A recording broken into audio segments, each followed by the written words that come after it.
Bible College and Academy. I'm Adam Buckler.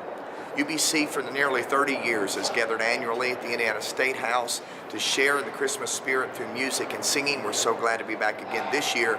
Here's some clips of the performance.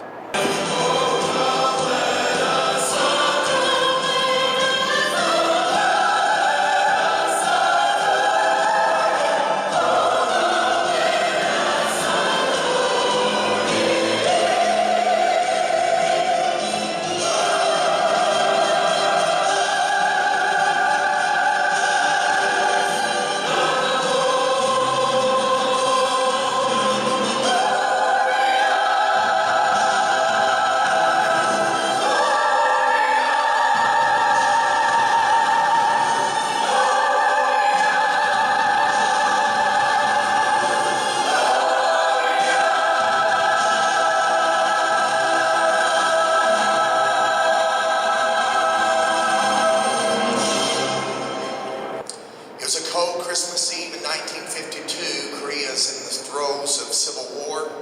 A young woman struggles through a village street, obviously ready to deliver her child. She pleads with the passerby, "Please help me, please, my baby." No one paid her attention. A middle-aged couple walked by, and the wife pushed away the young lady and said something rather sneeringly, "Where's the father? Where's your American man now?" They sort of laughed to themselves and pushed on their way. "Please, please," her begs continued.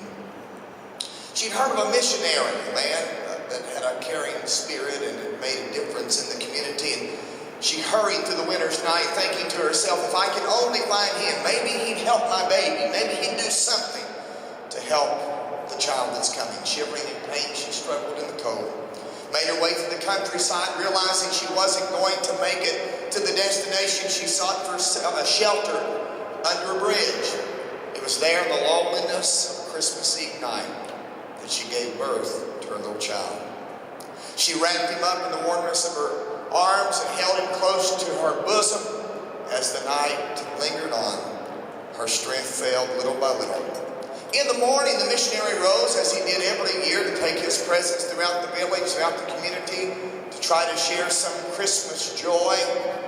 When he passed by the way and heard the crying of a child, he followed the sound of the voice, and he came there to where the bridge was, only to find the mother frozen to death, still holding the baby in her arms. He lifted that child from the mother's arms and took it and adopted it as his own. He was 10 years old before the missionary set the young child down and told the story of how they came to know one another, of that bitter cold Christmas Eve night when he found him crying in his frozen mother's arms. The next morning when he awoke, the bed was empty and the boy was gone, and he found footprints in the snow as he looked for him. He followed those footprints all the way back to that very same bridge, and much to his surprise, he saw the boy there, stripped of his own clothing, piled up beside of him, kneeling naked in the snow, weeping and crying, uttering these words, "Mother, were you this cold for me?" When I think about that story, it reminds me of another.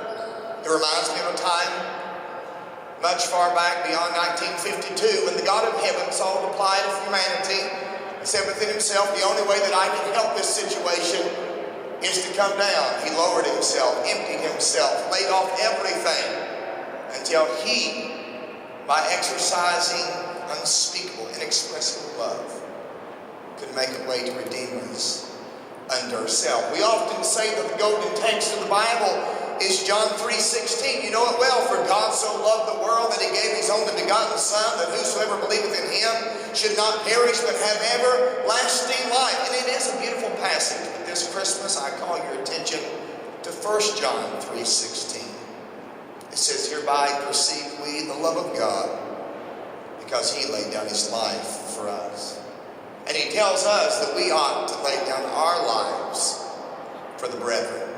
At this most sacred and holy time of year, I remind you of the love of the mother.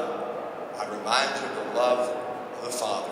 And I encourage each and every one of us that are present today, and each one under the sound of my voice, to ensure that through the hustle and bustle of this Christmas season, with all of its materialism and all the things that would distract from what the real meaning is, I would challenge you to remember and express that very same type of love.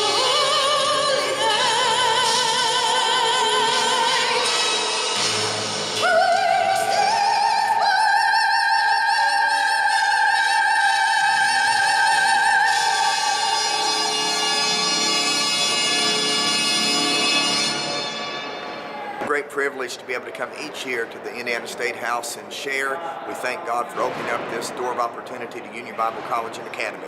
From all of us here at UBC, from our family to yours, we say Merry Christmas and Happy New Year.